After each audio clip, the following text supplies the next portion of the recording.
Hello guys! Hello Taurus! Welcome dito sa aking channel, Kabalaran 888 Taurus.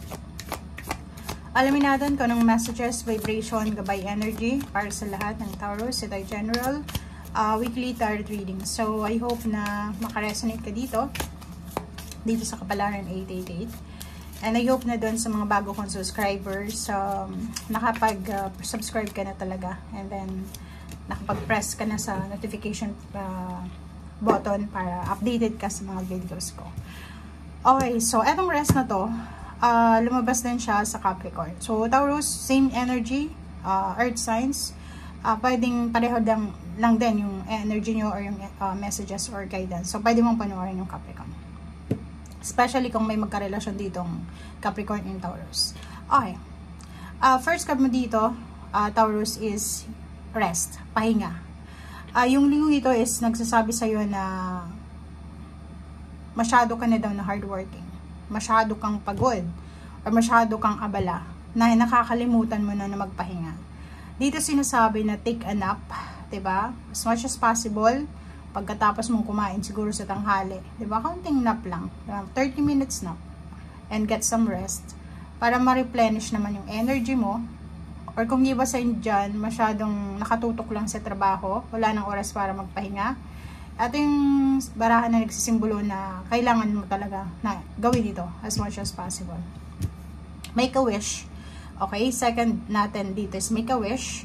Kasi atong linggong ito ay ito yung magical na linggo or moment para yung mga wishes mo ay ma-manifest siya. So, ibig sabihin yung manifestation tawag dito, time ay nakatadhana ngayong linggong ito. So, ibig sabihin, lahat ng i-manifest mo, lahat ng wini-wish mo this week ay posibleng maging totoo, or lahat ng goals mo na gusto mong matupad, kung hihingin mo siya sa universe sa linggo ito, or pwedeng sa Panginoon, posible siyang mangyari. Okay? So, yun, i-grab mo na yung opportunities nito, kasi minsan lang tayo makapag-wish.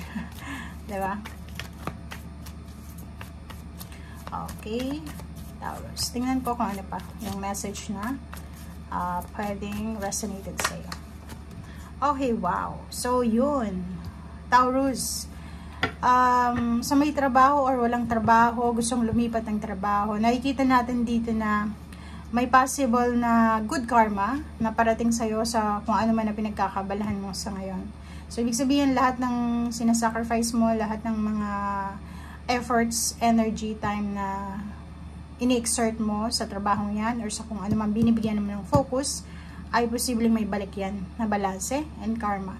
So, yung 8 of Pentacles mo dito is parang nakikita ko na yung magiging pulido mo sa trabaho ay yan yung pagiging masipag, mo, matyaga, pulido sa ginagawa. Yung focus ka sa detalye, ay posibleng yan yung edge mo sa iba mong katrabaho na pwedeng yan yung maging susi para mabigyan ka ng contract renewal, para mabigyan ka ng pagkakataon na tumaas yung posisyon or tumaas yung trabaho. So, good karma, good fortune, good luck. Okay? Balance, it's libre energy.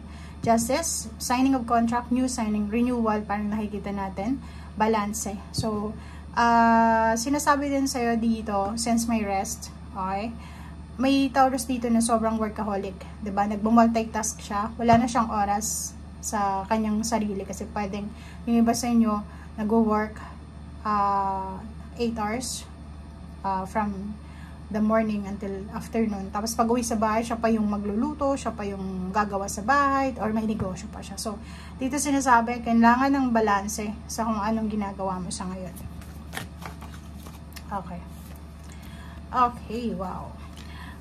If you're single, Taurus, nakikita ko siya dito na posibleng makatanggap ka ng isang offer, diba? Kasal, relationship, parang may manligaw sa'yo, or lalaki ka, pwedeng may magkagusto sa'yo. If looking for a relationship or looking for partnership, like kailangan mo ng mautangan, posibleng sa linggong ito, may isang tao na possible na makautang sa kanya, or pwedeng ikaw yung prospect ng taong ito na mautangan or mahinga ng tulong financial. But normally, itong Six of Pentacles ito is nagsasabi na sa usaping partnership, if may asawa ka, may boyfriend, may girlfriend, may negosyo, balance yung flow ngayon. Plus, mayroon ditong Libra energy. Okay, ano pa ba? Okay, so, wow.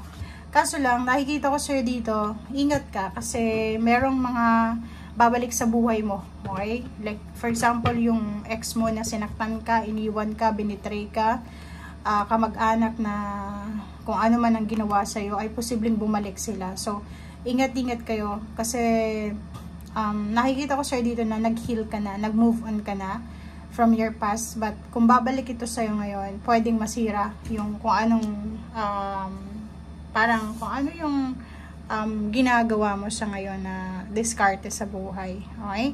So, ingat-ingat ka. Okay. So, tingnan natin. Wow. Ikita ko sure dito na siguro may pagkakataon ka na makapag-ipon ng pera sa linggong ito. Or pwedeng yung iba sa inyo dyan is bumabalik na naman kayo sa sitwasyon, nagipit na naman kayo. So, paki-comment sa comment section if bumabalik na naman yung scarcity, yung kakulangan sa salapi, sa tangible material things. Kasi parang ang higpit na naman ang hawak mo ng pera ngayon. Tipid na tipid ka. Okay, celebration. Wow. Nakikita ko sa'yo dito, may hinihintay ka. It's either naghihintay ka ng 13-month pay bonuses or pwedeng lump sum of money. Yung sahod mo siguro. Literal na sahod. So, nakikita ko sa'yo dito na you're waiting. Waiting ka sa mga hard work na in-exert mo dito. May celebration, it's either may kapamilya ka, like kapatid, kaibigan na posibleng magse-celebrate sila this week. It's either birthday celebration, wedding anniversaries, birthdays, or gano'n pa man. Nine of Cups, nakikita ko na may upcoming celebration din. Like company celebration, reunion, family, school, friendship, parang ganon. So, nakikita ko yung excitement sa'yo. So, excited ka sa paparating na reunion siguro. Excited ka sa paparating na parang tawag dito, yung upcoming holiday season, Christmas or New Year's celebration. Or excited ka para sa pagkikita nyo ng kapatid mo, kaibigan, or kung sino man. Okay, meron dito na babae siyang Taurus or lalaki siya. Natatakot siya, kung lalaki ka, natatakot kang makabuntis ngayong linggo or baka nabuntis mo na. Kung babae ka naman, natatakot ka na delayed ka siguro. So, wala kang menstruation this week. And natatakot ka na baka mabuntis ka. Or pwede yung iba sa inyo dyan, natatakot kayong makapagsimula ng bagong trabaho. Like, yung iba na sobrang pagod na sila sa paghahanap ng trabaho, parang ganun. Or parang yung iba, may trabaho sila pero ang hirap ng trabaho. Sobrang hirap. As in, kailangan mong mag-exert ng energy mo. And parang nakikita ko sa'yo dito na komportable ka. Kahit hirap na hirap ka, pero takot ka na magsimula from zero. Diba? Kasi yung mga preparation ng documents, ganyan-ganito.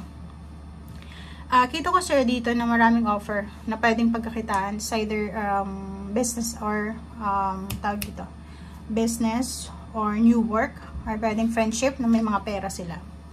Wow, decision making. So, nakikita ko sa'yo dito na magkakaroon ka ng parang ano to, procrastination. Kasi magpo-procrastinate ka kung aalis ka ba sa bansang yan, magre-renew ka ba ng contract, tutuloy ka ba dyan sa trabahong ginagawa mo, tutuloy mo ba yung business na yan na iniisip mo or pinaplano.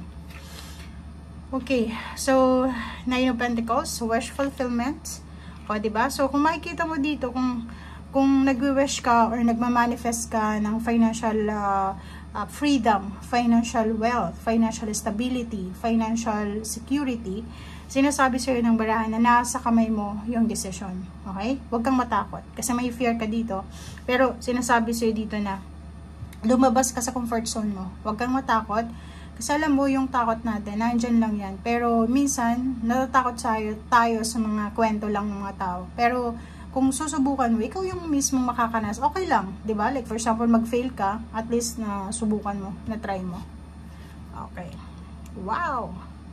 Perfect family. So, nakikita ko sir dito na this week, sobrang saya mo. Diba? Kasi parang yung financial stress na pinagdadaanan mo, kasi mayroon ditong Four of Pentacles, ay posibleng maayos mo, masettle mo siya. Relationship issues, posibleng masettle. Mayroon ditong nagpapagawa ng bahay na posibleng sobrang saya siya. May magpapakasal, intimate relationship, wedding anniversaries. Aapaw yung cups mo sa linggong ito, pwedeng Saturday, Sunday. Ang daming occasion, maraming pag-asa talaga, maraming dahilan para mas lalong lumakas yung pag-asa mo sa future mo or sa buhay mo. Okay? Thank you guys. Bye!